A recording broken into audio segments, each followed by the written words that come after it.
কিয়ামতের আগে পৃথিবীতে অনেক ফিতনা দেখা যাবে, যার মধ্যে একটা জরুরি ফিতনা হলো যে মানুষ মুনাফিকি প্রকাশ্যে করবে। কিভাবে করবে? প্রকাশ্যে, দেখিয়ে দেখিয়ে করবে। হুযায়ফা ইবনুল ইয়ামান রাদিয়াল্লাহু আনহু তিনি বলেন, সহিহ বুখারী ৭১১৩ নম্বর হাদিস, ইন্নাল মুনাফিকিনা আল ইয়াউমা শাররুম মিনহুম আলা আহদি রাসূলিল্লাহ সাল্লাল্লাহু আলাইহি ওয়াসাল্লাম। তিনি বললেন, শোনো, রাসূলের যুগের মুনাফিক বর্তমান যুগের মুনাফিকদের চেয়ে ভালো, আর রাসূলের যুগের মুনাফিকদের চেয়ে বর্তমান যুগের মুনাফিকরা খারাপ। কেন? কানু ইয়াউমা ইদিন ইউসিররুনা ওয়াল ইয়াউমা ইয়াজহারুন। রাসূলের সময়ে মুনাফিকরা মুনাফিকি করত গোপনে, যেন কেউ না দেখে, আর আজকের যুগের যারা মুনাফিক ওরা মুনাফিকি করে প্রকাশ্যে, যেন সবাই দেখে। প্রকাশ্যে ওয়াদা খেলাপ করে, প্রকাশ্যে আমানত ভঙ্গ করে, প্রকাশ্যেই মিথ্যা কথা বলে। এজন্যই বুখারীর ৭১১৪ নম্বর হাদিস, পরের হাদিসটাই সাহাবী বললেন, রাসূল সাল্লাল্লাহু আলাইহি সাল্লাম বলেছেন যে রাসূলের সময়ে যেটা নিফাক মুনাফিকি, ওটার হুকুম হলো নিফাকের, আর বর্তমান সময়ে যেই মুনাফিকি ওটা নিফাকের হুকুম নয়, ওটার হুকুম হলো কুফরি।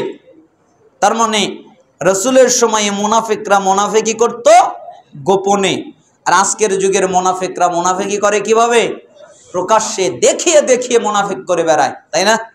দেখতে পারেন না মুনাফিকের যতগুলো আলামত, মুনাফিক হওয়ার জন্য যতগুলো আলামত সবগুলোই প্রকাশ্যে করে বেড়ায়।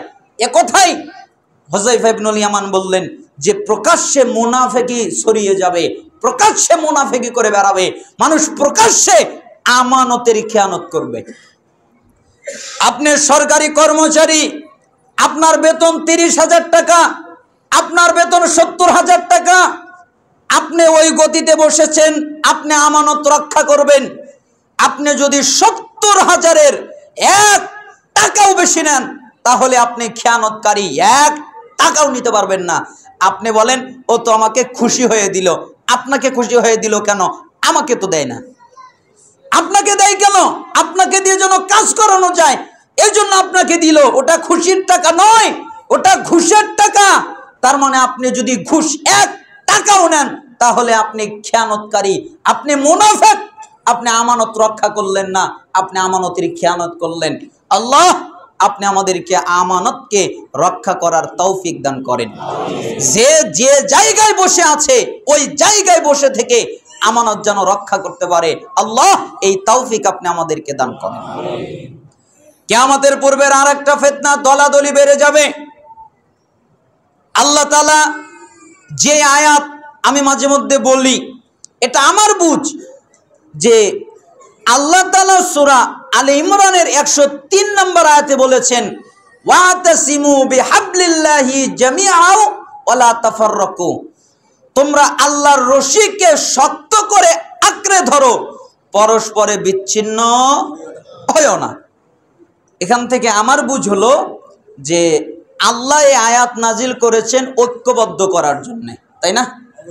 আর আমাদের দেশের লোকেরা এই আয়াত দিয়ে বিভক্ত করে, যে যে দল করে ওই দলের আয়াত এটা, যে যে দল করে ওই আয়াত, ওই দলের আয়াত এটা। আর সবচেয়ে বেশি নির্যাতিত যে আয়াত সেটা হলো এই আয়াত, সূরা আলে ইমরানের ১০৩ নম্বর আয়াত। সবচেয়ে বেশি কি নির্যাতিত? কেন? যে যে দল করে ও বলে যে তোমরা ঐক্যবদ্ধ হয়ে আল্লাহর রশি আঁকড়ে ধরো, তার মানে আমার দলে আসো। আরেকজন আবার বলে ঐক্যবদ্ধ হয়ে আল্লাহর রশি আঁকড়ে ধরো, তার মানে আমার দলে আসো।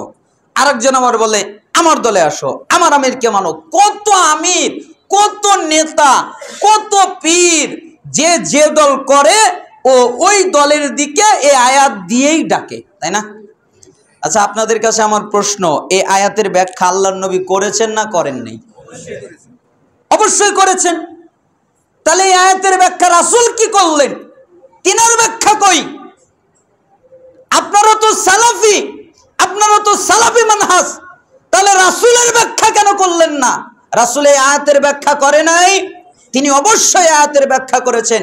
যান সহিহ তারগিব ওয়াত তারহিবের মধ্যে এসেছে, রাসূলুল্লাহ সাল্লাল্লাহু আলাইহি সাল্লাম 39 নম্বর হাদিসের মধ্যে এই আয়াতের ব্যাখ্যা করেছেন।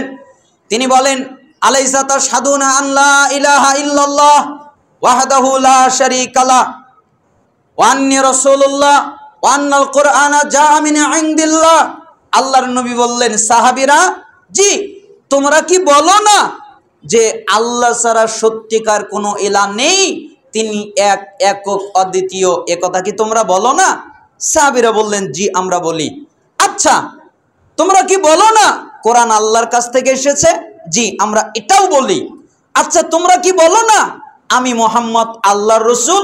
জি আমরা এ কথাও বলি। তখন তিনি বললেন, ফা আবশিরু, তাহলে তোমরা সুসংবাদ গ্রহণ করো।